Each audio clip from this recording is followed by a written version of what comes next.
And I'd like to thank the Minister for being here in the Chamber and for facilitating today's debate. The recently announced national retrofitting scheme is thankfully at a level of significance to make a real impact in modernising Ireland's housing stock.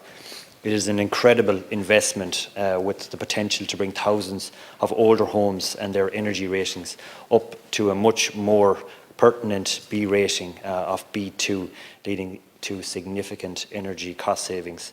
For instance, the new National Home Energy Upgrade Scheme and the 2030 target encompasses 30% of Ireland's housing stock, which is very welcome. This is among the most ambitious retrofit programmes worldwide in terms of underpinning climate policy, the scale of ambition, and in terms of commitment of government funding, which I understand will come from ring-fenced carbon taxation. I think the benefit for upgraded households will be increasingly important considering the spike in energy prices. And coming from a rural constituency on the wild Atlantic Way, I expect the literary musings for many of writers living in the Clubay area to change their style of writing from the whistling howls to a warm and cosy surrounding when writing about their homes. So I think that should be put on the record.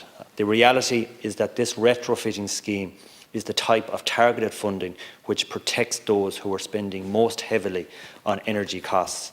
The significant increase in the number of free energy upgrades for those at risk of energy poverty is the smart thing to do in this instance. And I would like to see more than 400 per month being retrofitted, but I recognise that it is up from an average of 177 per month in 2021. Perhaps one bit of information I would appreciate clarity from the Minister is on the issue of the one-stop shops. The one-stop shop model is key to ensuring people considering this scheme have access to a hassle-free, start-to-finish project management service, including access to financing.